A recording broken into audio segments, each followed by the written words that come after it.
There is a photograph taken at the North Pole in April of 1909. In it, 5 men stand on the ice, wrapped in furs, holding flags.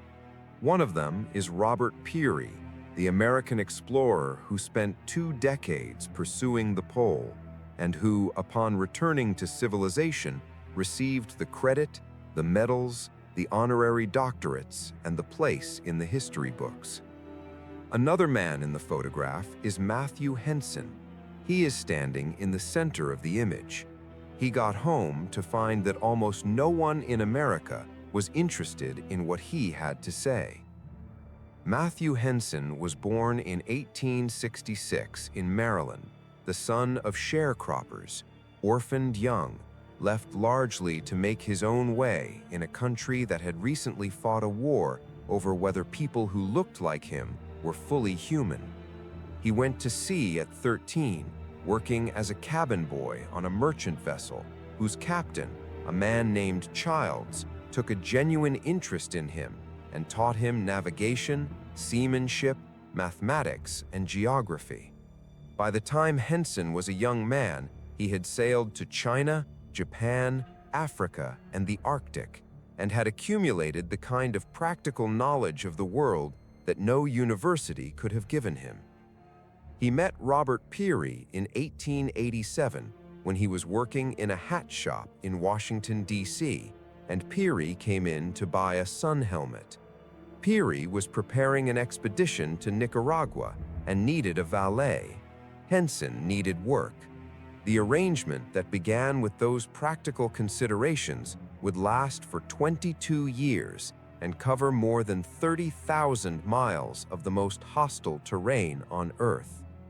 What Peary quickly discovered was that Henson was not a valet in any useful sense of the word. He was an extraordinary expedition partner. He learned the Inuit language, becoming the only member of any of Peary's expeditions who could communicate directly with the indigenous peoples of the Arctic without an interpreter.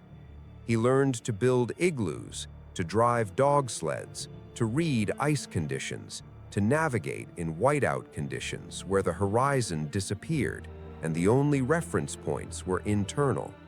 He became, over 2 decades of Arctic travel, the most experienced iceman on any American expedition. He was, by any objective measure, indispensable. He was also black in an America that had very specific ideas about what black men were permitted to be, and those ideas did not include Arctic explorer, master navigator, or pioneer of human geographic knowledge. The tension between what Henson actually was and what the world was prepared to recognize him as would define the rest of his life. The expeditions were brutal. Peary made 7 attempts on the North Pole over nearly 2 decades, and each one extracted a terrible physical cost. Peary lost 8 toes to frostbite on one expedition. Henson suffered his own injuries, his own near deaths, his own encounters with the specific horror of the Arctic, the cold that kills in hours, the ice that breaks without warning, the distances that defeat the body long before they defeat the will. He survived all of it. He kept going back. He kept going back because he believed, with the particular intensity of a man who has found the thing he was made to do, that the pole was reachable and that he was part of the team that would reach it. The final assault on the North Pole began in March of 1909 with a large support party that would gradually fall away as the expedition approached the pole, leaving only the strongest to make the final push. The plan was Peary's.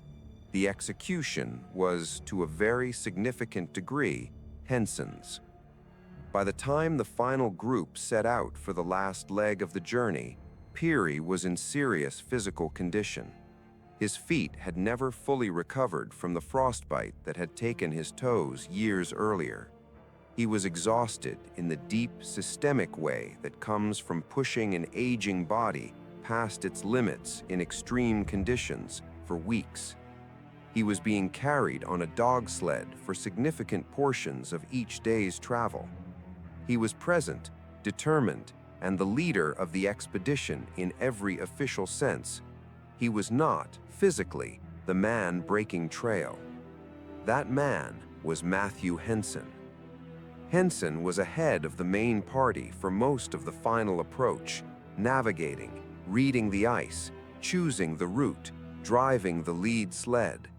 He was the one making the 1,000 small decisions: where to cross, where the ice was safe, when to stop, when to push, that determined whether the party moved forward or died.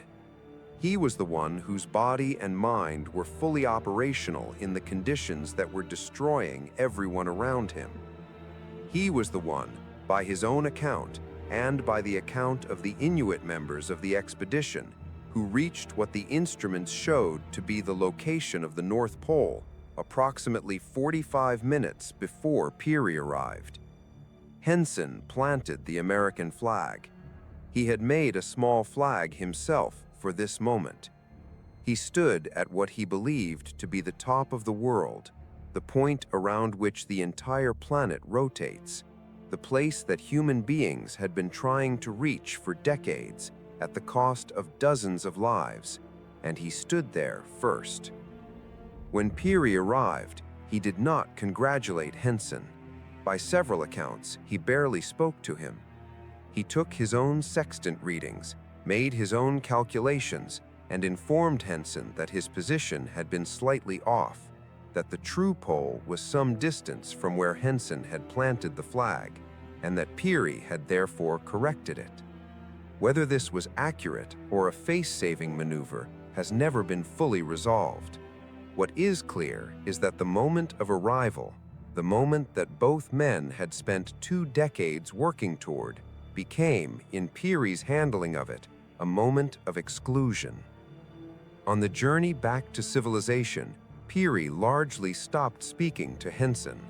When they returned to the United States and the newspapers and the lecture circuits and the congressional hearings that followed, Henson was absent from the story in any meaningful way. Peary spoke of his companions, the Inuit members of the expedition, who were named and acknowledged in some accounts, but Henson existed in the official narrative as a servant, an assistant, a supporting figure whose individual contribution was not worth dwelling on. The Congressional Gold Medal went to Peary. The honorary degrees went to Peary. The place in the history books went to Peary. The reason was not complicated. America in 1909 was a country of rigid racial hierarchy, and the idea that a black man had stood at the North Pole, had in fact stood there first, ahead of the white explorer who led the expedition, was not a story that the gatekeepers of American history were prepared to tell. It did not fit the narrative of what achievement looked like and who was capable of it. For 30 years after the North Pole expedition, Matthew Henson worked as a clerk in the United States Customs House in New York. He had been found the position through the efforts of people who knew what he had done and felt that some provision should be made for him. But the position itself, routine, invisible, entirely disconnected from the life he had lived, was its own kind of statement about how America valued his contribution. He was not entirely forgotten. The Colored Geographic Society gave him a medal. A few black newspapers told his story. He wrote a memoir, A Negro Explorer at the North Pole, that was published in 1912 and received polite attention from a limited audience. He gave lectures, spoke at schools, tried to keep the record of what he had done alive in a world that was largely not interested in listening. He had a life. He married, settled in New York, lived quietly. He was not broken by what had happened to him, at least not visibly. People who knew him in his later years described a man of dignity and warmth, someone who did not speak bitterly about Peary or about what had been taken from him. Whether this reflected his true feelings or simply the discipline of a man who had learned over a lifetime to keep certain things inside, it is impossible to say. Recognition came late, in fragments, never complete enough. In 1937, he was admitted to the Explorers Club, the prestigious organization that had denied him membership for decades. In 1944, Congress awarded him a duplicate of the Navy medal given to other members of the Peary expedition, not a special recognition of his unique contribution, but an acknowledgement that he had been there at all. In 1954, President Eisenhower received him at the White House, a moment of recognition that came when Henson was 87 years old, 6 years before his death. He died in 1955. He was buried in a modest plot in New York. In 1988, 33 years after his death, he was reinterred at Arlington National Cemetery with full honors, his grave placed near that of Robert Peary.